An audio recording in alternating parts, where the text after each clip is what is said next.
Assalamualaikum warahmatullahi wabarakatuh. Welcome back to my YouTube channel. Di video kali ini saya akan membahas kembali materi matematika kelas 7 semester 2 bab 1 rasio atau perbandingan. Video ini merupakan video part 5 yang membahas perbandingan berbalik nilai. Bagi yang belum menyaksikan video part 1 sampai part 4, silahkan kalian bisa lihat terlebih dahulu.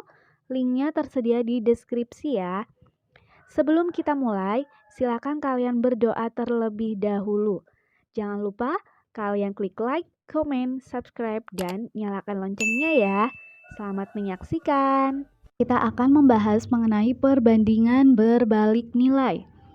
Nah, hampir sama konsepnya dengan perbandingan senilai. Nanti di sini ada dua besaran. Nah, bedanya itu jika besaran pertama semakin besar, maka besaran kedua semakin kecil. Nah, sebaliknya, jika besaran pertama semakin kecil, maka besaran yang kedua semakin besar. Nah, jadi di sini kan berbanding terbalik ya, makanya di sini berbalik nilai. Kalau yang pertama semakin besar, yang kedua malah semakin kecil, kan kebalikannya. Nah, itu untuk perbandingan berbalik nilai. Kemudian kita masuk ke contohnya. Yang pertama itu ada banyak pekerja dengan waktu bekerja. Nah, kalau kita amati, misalkan nih kita dalam proyek membuat rumah ya. Nah, semakin banyak orang yang bekerja dalam membuat suatu rumah, berarti waktu yang dibutuhkan untuk menyelesaikannya juga semakin cepat selesaikan atau semakin sedikit. Dan sebaliknya, kalau misalkan yang membuat rumah pekerjanya itu sedikit, berarti waktu untuk membuatnya juga malah jadi tambah lama kan. Nah, itu contoh perbandingan berbalik nilai, jadi kebalikannya nilainya. Yang kedua, itu ada kecepatan dengan waktu tempuh. Nah, kalau kita amati, misalkan nih kalian mau pergi ke sekolah diantar oleh orang tua menggunakan sepeda motor. Nah, semakin kalian kecepatannya tinggi, berarti nanti waktu yang dibutuhkan malah semakin singkat kan, semakin cepat sampai kan, berarti kecepatannya semakin tinggi, waktunya semakin sedikit. Nah, dan sebaliknya, kalau misalkan kecepatannya pelan atau sedikit, berarti waktu yang ditempuh malah semakin lama kan, atau semakin banyak waktu yang dihabiskan untuk mencapai ke sekolah. Nah, itu contohnya. Kemudian rumusnya, misalkan diketahui besaran A dan B sebagai berikut. Nah, di sini ada besaran A dan besaran B. Nanti untuk rumusnya, jika besaran A dan besaran B perbandingan berbalik nilai, maka nah ini bedanya dengan yang senilai. Kalau yang senilai tadi kan tetap menyesuaikan ini. Di sini X1 dan X2, berarti ya nanti X1 per X2, kemudian di sini Y1 per Y2. Itu kalau senilai. Nah, tapi kalau berbalik nilai, berarti nanti di besaran yang kedua ini kita balik nilainya. Yang besaran pertama sih tetap ya X1 per X2, tapi di yang besaran kedua di sini kan Y1 per Y2. Kita balik Y1-nya tadinya di atas menjadi di bawah, kemudian Y2-nya di bawah menjadi di atas. Jadi di sini Y2 per Y1. Nah, jangan sampai keliru di sini ya. Biasanya banyak sekali yang keliru di sini. Jadi harus teliti. Nah, supaya lebih paham kita masuk ke contoh soalnya.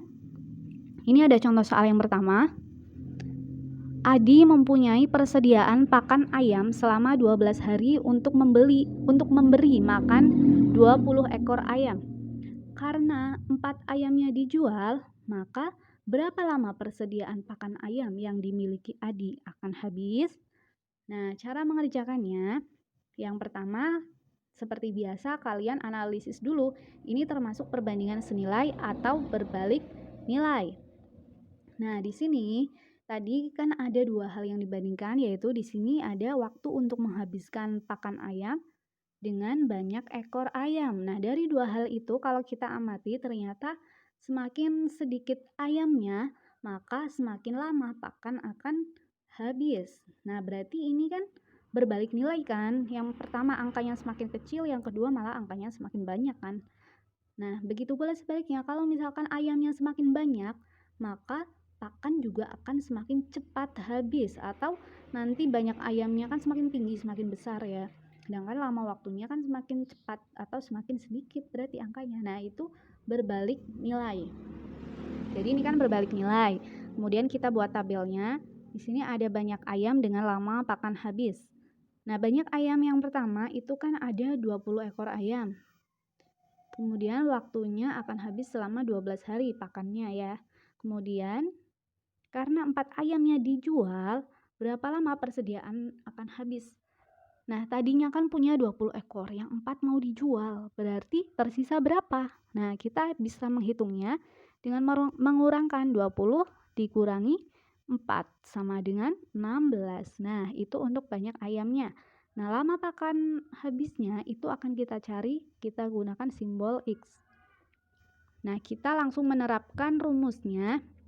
Untuk besaran pertama masih tetap 20/16 ya, berarti di sini 16 sama dengan, nah besaran yang kedua ingat harus kita balik.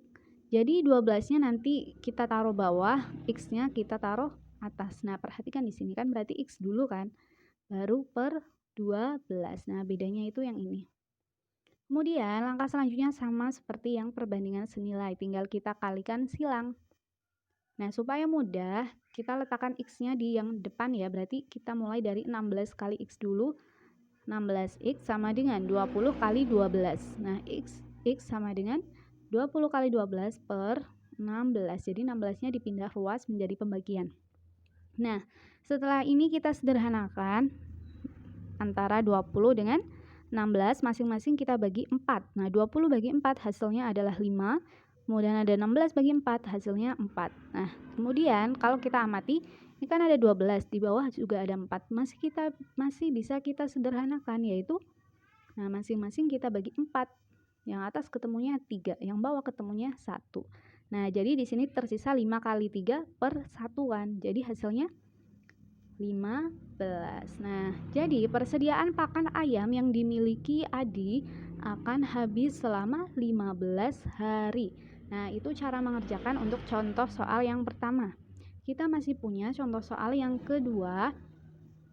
Nah, seorang pemborong mampu menyelesaikan pekerjaannya selama 45 hari dengan 64 pekerja.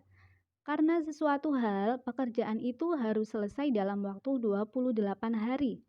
Hitunglah banyak pekerja yang harus ditambah. Nah, berarti di sini cara menyelesaikannya seperti biasa kita analisis dulu.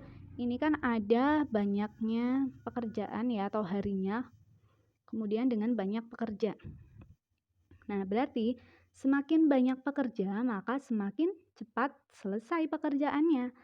Nah, kemudian sebaliknya, kalau banyak pekerjanya kok sedikit, maka waktu untuk menyelesaikannya ya semakin lama. Berarti ini termasuk perbandingan berbalik nilai. Nah, kita buat tabelnya dulu. Tadi di sini kalau pekerjanya ada 64, maka harinya akan selesai selama 49 hari. Kemudian di sini kalau waktunya ternyata harus 28 hari.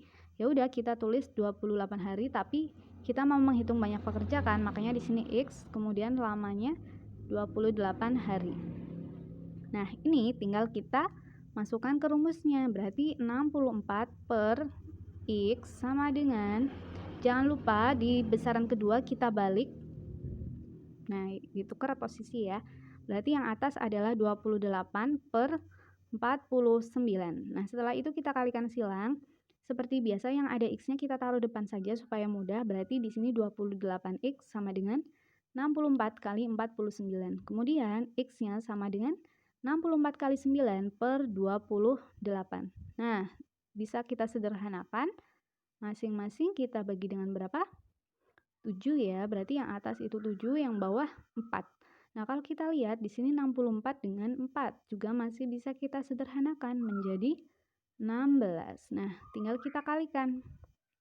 16 kali 7, jadi ketemunya 112. Nah, diperoleh jika pekerjaan harus selesai dalam waktu 28 hari, maka banyak pekerja adalah 112 orang. Nah, di sini yang ditanyakan adalah hitunglah banyak pekerja yang harus ditambah.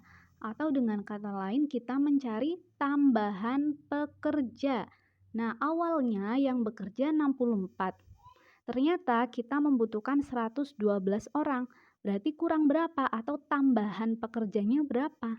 Nah, kita bisa mencari banyak pekerja tambahan dengan cara mengurangkannya, yaitu 112 kita kurangkan dengan 64 sama dengan 48 pekerja. Nah, jadi banyak pekerja tambahannya yaitu sebanyak 48 pekerja. Nah, ini untuk mengerjakan contoh soal yang nomor 2. Bagaimana? Mudah bukan cara mengerjakannya? Demikian video pembahasan kali ini. Jangan lupa kalian klik like, comment, subscribe, dan nyalakan loncengnya. Nantikan terus videoku yang selanjutnya karena masih ada pembahasan video mengenai rasio atau perbandingan yang selanjutnya. Terima kasih karena kalian sudah menonton. Wassalamualaikum warahmatullahi wabarakatuh.